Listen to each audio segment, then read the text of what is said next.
जो कि हम जिसमें हम डिस्कस करेंगे बायोस्फीयर रिजर्व्स के बारे में। देखो, अगर आप स्क्रीन पे देख रहे हो तो आपको बायोस्फीयर रिजर्व्स में कुछ national park, wild life centuries, ये सारी चीजें दिखाई दे रही हैं। आपको कुछ ट्राइबल्स के फोटो भी दिखाई दे रहे हैं। तो बायोस्फीयर रिजर्व, अगर मैं बात करूं सिंपल वे में कि बायोस्फीयर रिजर्व है क्या, अगर जस्ट हम इंट्रो में बात करते हैं, तो बायोस्फीयर रिजर्व अगर आप देखते हो तो ये आग, पौधों और जानवरों के संरक्षण के लिए एक संरक्षित क्षेत्र है। मतलब ये किसके लिए होता है? Just for conservation. यह जो क्षेत्र होता है वो आसपास आदिवासियों के भी जो पारंपरिक जीवन होता है उसको भी एक तरीके से ना पुनर्स्थापित करता है, और हम कह सकते हैं कि बायोडायवर्सिटी को कंजर्व करता है। तो interaction between human and nature, ये हम बायोस्फीयर रिजर्व्स के अंदर देखते हैं। इसमें हम टोटल 18 बायोस्फीयर रिजर्व डिस्कस करेंगे, और ये बहुत ही महत्वपूर्ण लेक्चर है। स्टेट पीसीएस, यूपीएससी, सारे गवर्नमेंट एग्जाम्स में क्वेश्चन बायोस्फीयर रिजर्व से आता ही है। हम इसमें पीवाईक्यूज भी डिस्कस करेंगे। तो जैसा हमने बात करी कि ये अगर कंजर्वेशन करता है तो कंजर्व किस चीज को करता है? तो कल्चरल डाइवर्सिटी को, बायोडाइवर्सिटी को, एनवायरमेंट सस्टेनेबिलिटी को, इकोलॉजिकल इम्बैलेंस को का रिस्क को घटाता है। और यहाँ आप रिसर्च वगैरह को भी कर सकते हो। तो अगर आप देखते हो ना, भारत ने सरकार द्वारा स्थापित लगभग 18 बायोस्फीयर रिजर्व्स है जो प्राकृतिक आवास के बड़े क्षेत्रों की रक्षा करते हैं। इन क्षेत्रों को हम 3 जोन में अभी आगे जाके देखेंगे। तो यहां तक समझ में आया आपको कि बायोस्फीयर रिजर्व क्या है? जस्ट तो पौधों और जानवरों के संरक्षण के लिए एक संरक्षित क्षेत्र है। मतलब जहां पे हम सिर्फ क्या कर रहे हैं? कंजर्वेशन कर रहे हैं। साथ में आदिवासियों के पारंपरिक जीवन को भी क्या करता है? पुनर्स्थापित करता है। ठीक है। और जब हम आगे चलेंगे तो हमें एक चीज दिखाई दे रही है जिसका नाम है एमएबी। तो ये एमएबी क्या है? Man and biosphere programme. तो हमने पहले ही देखा ये मैन एंड बायोस्फीयर प्रोग्राम क्या है। तो यहाँ हम बात कर रहे हैं कि लोकल कम्युनिटी एफर्ट और साउंड साइंसेस की। मतलब हम यहाँ पे क्या कर सकते हैं? रिसर्च कर सकते हैं। तो बायोस्फीयर रिजर्व का जो इंपॉर्टेंस यूनेस्को ने 1971 में देखा कि बायोस्फीयर रिजर्व जो होता है, जो इंटरेक्शन कराता है ह्यूमन, नेचर, एनवायरनमेंट, इसके बीच में। तो ये प्रोग्राम यूनेस्को ने 1971 में क्या किया? स्टार्ट किया। तो एमएबी प्रोग्राम, अगर आपसे क्वेश्चन यूपीएससी पूछता है कि एमएबी प्रोग्राम कब हुआ है, तो 1971 में एमएबी प्रोग्राम किसने स्टार्ट किया है? यूनेस्को ने स्टार्ट किया है। ठीक है। तो अगर आप देखो, सतत विकास को बढ़ावा देने के लिए हम एमएबी प्रोग्राम को स्टार्ट कर रहे हैं। तो ये 1971 में स्टार्ट हुआ। ठीक है। बीआर का मतलब बायोस्फीयर रिजर्व्स है। ये वो एरिया है जहां आप टेरेस्ट्रियल और कोस्टल इकोसिस्टम दोनों को देखते हैं। टेरेस्ट्रियल भी है, और अगर हम देखेंगे तो कोस्टल भी है। तो दो तरह के इकोसिस्टम हम यहाँ क्या देखते हैं। Recognise under UNESCO MAB programme इन 1971। अभी हमने क्या देखा कि यूनेस्को का जो प्रोग्राम है, यहाँ एक बार स्पेलिंग को देख लेंगे, यूनेस्को का जो प्रोग्राम है एमएबी प्रोग्राम, तो वो 1971 में स्टार्ट हुआ। इसको क्या बोला गया? Man and biosphere programme. तो ये सर्व एज लिविंग लेबोरेटरीज, ये क्वेश्चन आया हुआ है, पूछ लेते हैं। लिविंग लेबोरेटरी का मतलब क्या है? कि यहाँ आप देख रहे हो इंटरेक्शन है इंसानों के बीच में, जानवरों के बीच में, नेचर के बीच में। तो सभी चीजों को हम क्या कर रहे हैं? एक तरीके से संरक्षित कर रहे हैं। बायोडाइवर्सिटी को कंजर्व कर रहा है। रिसर्च, एजुकेशन, ट्रेनिंग, इन सब चीजों में क्या है? हम बायोस्फीयर रिजर्व का इस्तेमाल लेते हैं। तो प्रोटेक्शन, अगर हम देखो, हमने वो चीज पहले भी डिस्कस की, प्रोटेक्शन सिर्फ फ्लोरा एंड फौना को नहीं है बट ह्यूमन कम्युनिटीज को भी है। ठीक है।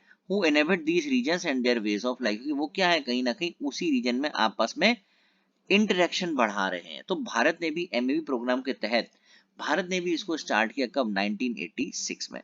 तो national biosphere conservation programme in India started in 1986। और वही चीज है interaction between man and nature.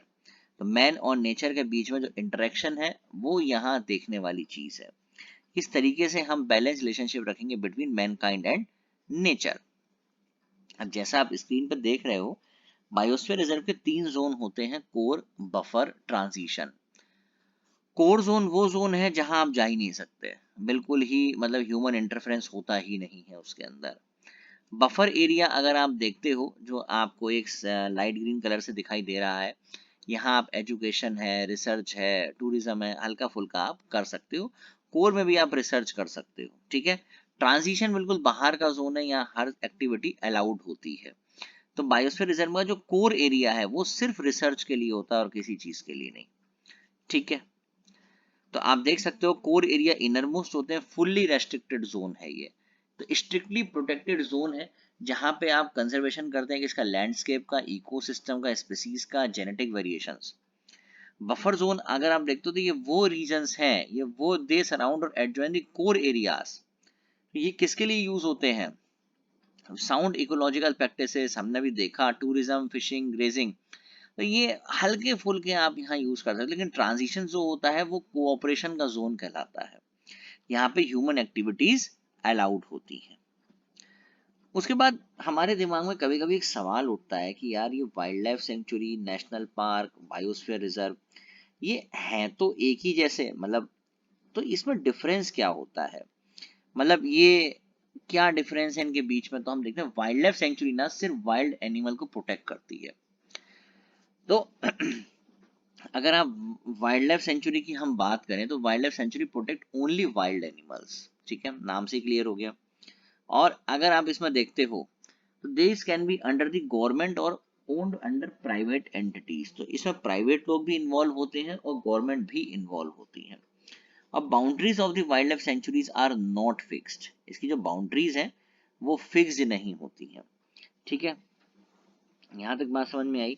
तो एक क्वेश्चन बहुत पूछा जाता है कि क्या wild life sanctuary government own करती है या प्राइवेट ओन करते हैं या दोनों ओन कर सकते हैं? तो इस तरीके के क्वेश्चन आपको यूपीएससी के अंदर देखने को मिलते हैं।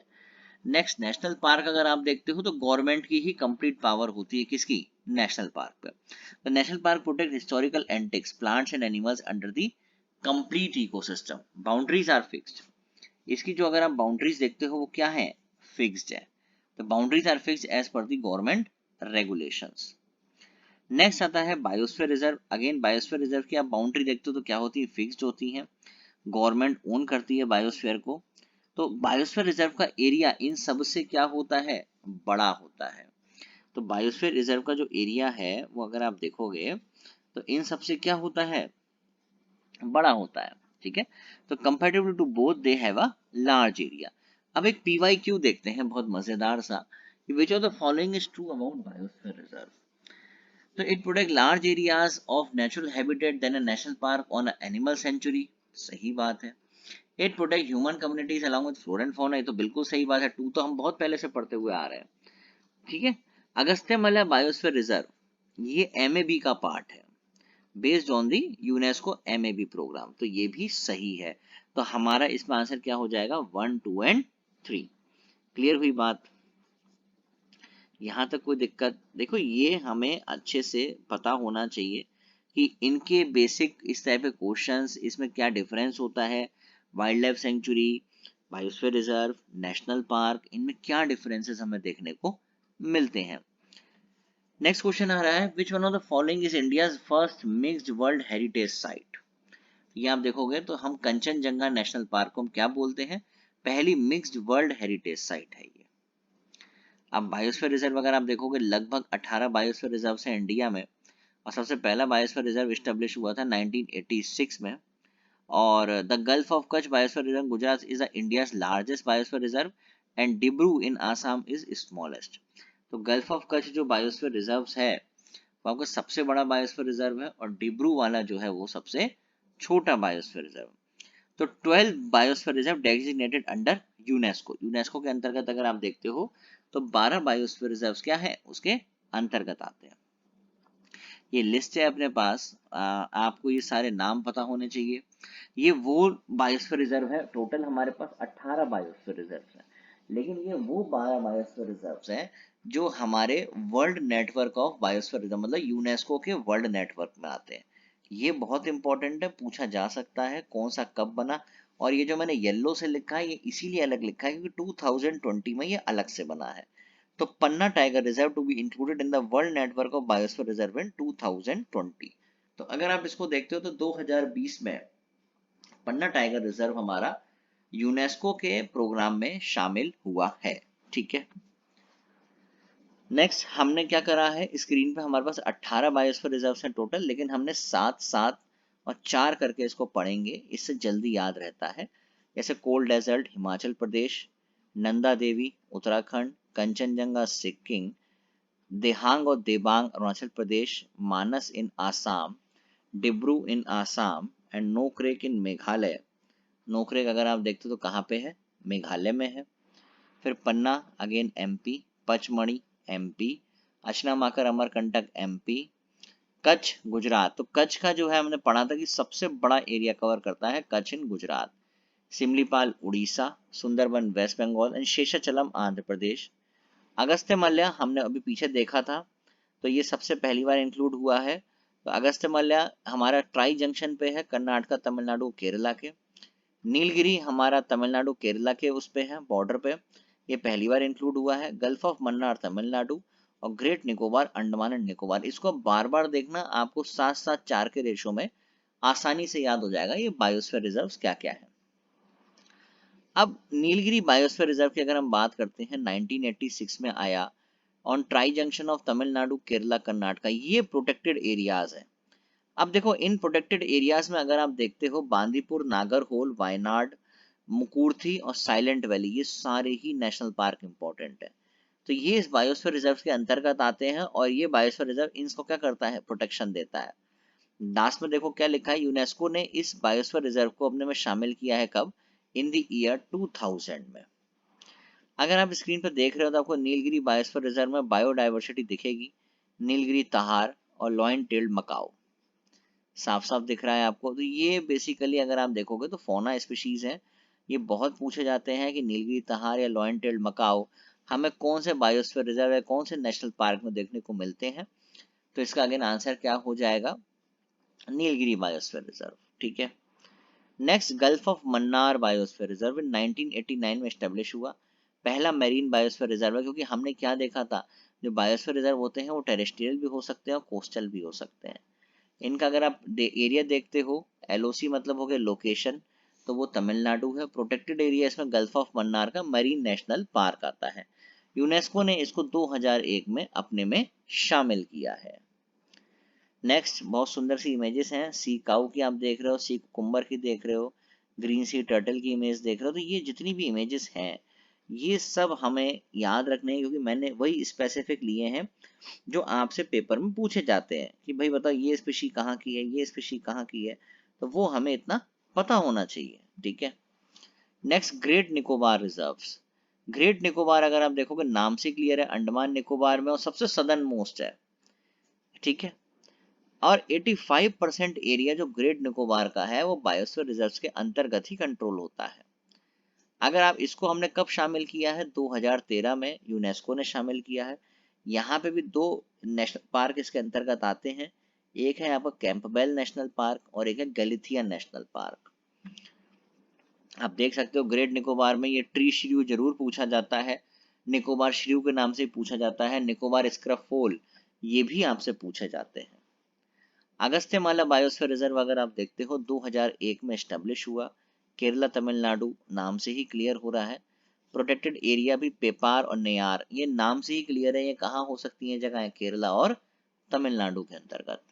तो UNESCO designated it as a biosphere reserve in 2016 के अंतर्गत। शेषाचलम हिल्स बायोस्फीयर रिजर्व, यहाँ पे स्लेंडर लॉरिस नाम का ये प्राणी आपको देखने को मिल रहा है। ये 2010 में स्टेब्लिश हुआ है बायोस्फीयर रिजर्व। इसकी लोकेशन आप देखो तो आंध्र प्रदेश है। नेक्स्ट, सुंदरबन को कौन नहीं जानता, सुंदरबन को सब लोग जानते हैं। 1989 में part of Ganga Brahmaputra basin, fauna royal Bengal tiger. Protected areas अगर आप देखते हो तो Sundarban national park, Sajnekhali wildlife sanctuary, Lothian wildlife sanctuary, Haliday wildlife sanctuary. देखो इसमें अगर आप देखते हो तो लोथियन और हेलीडे वगैरह इंपॉर्टेंट हैं, पूछी जा सकती हैं। यूनेस्को ने इसको 2001 में एक बायोस्फीयर रिजर्व में क्या किया है, डेजिग्नेट किया है, कंसीडर किया है। नेक्स्ट, सिमलीपाल बायोस्फीयर रिजर्व अगर आप देखते हो 1994 में स्टैब्लिश हुआ है। Protected area Mayurbhanj elephant reserve है, सिमलीपाल है, हाथगढ़ वाइल्ड लाइफ सेंचुरी है, कुलदीहा वाइल्ड लाइफ सेंचुरी है। और ये जो जोन है सिमलीपाल, अगर उड़ीसा के अंदर अगर आप जोन देख रहे हो तो ये जो जोन है ये सबसे ज्यादा यहाँ साल के पेड़ देखने को मिलते हैं। और यहाँ की वैरायटी अगर आप देखोगे फौना में तो चौसिंगा है, इसके 4 सींग होते हैं। तो UNESCO designated it as a biosphere reserve in 2009। इसको 2009 में हमने क्या बनाया, बायोस्फीयर रिजर्व में इसको कंसीडर किया। यहाँ तक क्लियर हुआ। ये अच्छी टॉपिक्स हैं, एक बार ध्यान से पढ़ेंगे इसको। पचमढ़ी बायोस्फीयर रिजर्व सभी लोग जानते हैं नाम से, नाम क्या है, पचमढ़ी, लोकेशन एमपी है।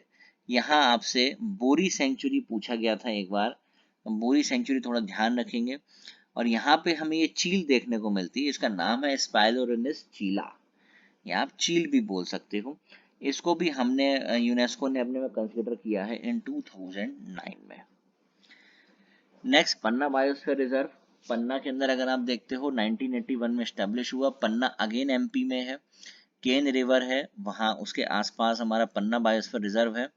और केन बेटवा रिवर इंटरलिंकिंग प्रोजेक्ट यहीं पे सिचुएटेड है। केन और बेटवा नदी में जो अभी बात चल रही है रिवर लिंकिंग की, वो यहाँ पे है। प्रोटेक्टेड एरिया अगर आप देखते हो तो पन्ना नेशनल पार्क है और केन घड़ियाल वाइल्ड लाइफ सेंचुरी है। यहाँ की जो फौना स्पीशी वो है ये स्लॉथ बियर, ठीक है। और यूनेस्को ने इसको सबसे लास्ट 2020 में अपने बायोस्फीयर रिजर्व में इंक्लूड किया है। Next largest biosphere reserve in India wild life sanctuary जहां है रण ऑफ कच्छ। तो रण ऑफ कच्छ का बायोस्फीयर रिजर्व 2008 में एस्टेब्लिश हुआ और यहाँ पे इंडियन वाइल्ड एस आपको देखने को मिलते हैं, ठीक है। तो ये ऐसे ऐसे चीजें हमारी सारी बहुत इंपॉर्टेंट हैं। आगे जाओगे आप तो कोल्ड डेजर्ट बायोस्फीयर रिजर्व है। कोल्ड डेजर्ट बायोस्फीयर रिजर्व अगर आप देखते हो तो स्नो लेपर्ड, आपको नाम से ही क्लियर हो रहा है कोल्ड डेजर्ट है अगर, तो यहाँ पे क्या होगा, यहाँ पे सिर्फ ठंड, ठंड में कौन स्नो लेपर्ड रहता है। तो इसके ऊपर प्रोजेक्ट भी हैं कई सारे। लोकेशन इसकी हिमाचल है। प्रोटेक्टेड एरिया इसके चारों इंपॉर्टेंट है। चारों में से कोई भी आपसे पूछ सकता है स्टेट पीसीएस में या गवर्नमेंट एग्जाम्स में, तो हमें पता होना चाहिए कोल्ड डेजर्ट बायोस्फीयर रिजर्व हमारा 2009 में स्टेब्लिश हुआ। और अब वहाँ हम स्नो लेपर्ड और ये सारे जो हमारे प्रोटेक्टेड एरियाज हैं ये सारे बहुत इंपॉर्टेंट है, ठीक है। नेक्स्ट आ रहा है Nanda Devi biosphere reserve 1988, location Uttarakhand. Protected area नाम से ही क्लियर है, नंदा देवी नाम से ही क्लियर हो गया। और दूसरा है valley of flower national park. UNESCO ने इसे भी अपना बायोस्फीयर रिजर्व बनाया है 2004 के अंतर्गत। Kanchenjunga biosphere reserve, Kanchenjunga again नाम से क्लियर हो रहा है, लोकेशन है सिक्किम। और ये हमने पीछे पीवाईक्यू में भी पढ़ा था कि ये पहली मिक्स्ड हेरिटेज साइट है इंडिया की। और this site is one of the world's 34 biodiversity hot spots. तो ये बायोडायवर्सिटी हॉट स्पॉट के अंतर्गत भी काउंट करी जाती है, ठीक है। उसके बाद हम आगे चलेंगे तो हिमालयन ताहार, यहाँ पे ये जो स्पीशी आप स्क्रीन पर देख रहे हो ये यहाँ की फोना स्पीशी है। नेक्स्ट मानस बायोस्फीयर रिजर्व इन 1989, लोकेशन है इसकी आसाम, रिवर यहाँ बहती है मानस। पिग्मी हॉग बहुत बार पूछा हुआ क्वेश्चन है, पिग्मी हॉग और ये गोल्डन लंगूर कहाँ की वैरायटी है, तो आंसर होगा मानस बायोस्फीयर रिजर्व। ये मानस बायोस्फीयर रिजर्व की क्या है, वैरायटी है अपनी, कौन सी, गोल्डन लंगूर और pygmy hog. Again Dibru Saikhowa biosphere reserve 1997, location है आसाम, डिब्रू, डिब्रूगढ़ से ही Dibru, location Assam. Smallest of all biosphere reserve, यहाँ ब्रह्मपुत्र और लोहित रिवर है नॉर्थ में और डिब्रू रिवर है कहाँ, साउथ में, ठीक है। तो इस टाइप के क्वेश्चंस हमें बहुत देखने को मिलते हैं पेपर में। वीडियो को 2-3 बार देखेंगे तो आपको चीजें अपने आप सारी याद हो जाएंगी, ठीक है। और आप देखो अगर नोकरेक बायोस्फीयर रिजर्व आप देखते हो तो 1988 में स्टेब्लिश हुआ है, लोकेशन है मेघालय। रिवर अगर आप देखते हो तो यहाँ ज़्यादा इम्पोर्टेंट तो नहीं है, फिर भी हम देख लो, सिमसेंग है, दारेंग है, गैनोल नदी बहती है। प्रोटेक्टेड एरिया इसका नोकरेक है। नोकरेक अगर आप देखोगे तो नोकरेक का लोकेशन हमें पता होना चाहिए। नोकरेक हमारा कहाँ पे है, नोकरेक हमारा मेघालय के अंतर्गत आता है, ठीक है। उसके बाद दिहांग दिबांग बायोस्फीयर रिजर्व 1989, लोकेशन आप इसकी देखते हो तो अरुणाचल प्रदेश है। किसकी, दिहांग, नाम से ही क्लियर हो गया, इसकी लोकेशन क्या होगी, इसकी लोकेशन होगी आपकी अरुणाचल प्रदेश। और यहाँ पे अगर दो प्रोटेक्टेड एरियाज हैं तो वो दो प्रोटेक्टेड एरियाज कौन से होंगे आपके, वो हमें पता होने चाहिए। हमारे दो प्रोटेक्टेड एरियाज कौन से हैं यहाँ पे, तो मोलिंग नेशनल पार्क, अगर आप देखते हो मोलिंग नेशनल पार्क है, और दूसरा हमारा कौन सा है, दिबांग वाइल्ड लाइफ सेंचुरी है। तो देखिए ये सारी चीज़ें क्या थी, बहुत इंपॉर्टेंट थी, और हमने सारे 18 बायोस्फीयर रिजर्व डिस्कस करे। उसमें हमने ये भी बताया कि 12 जो एमएवी प्रोग्राम के तहत यूनेस्को ने अपने पास लिस्ट कर रखे हैं, वो 12 बायोस्फीयर रिजर्व हमारे इसमें गिवन है वीडियो के अंदर। तो वीडियो को लाइक करिए, शेयर करिए, सब्सक्राइब करिए। हम इस तरह की बहुत सारी वीडियोस लेके आ रहे हैं जो आपके एग्जाम्स के लिए बहुत हेल्पफुल है। Okay, thank you very much.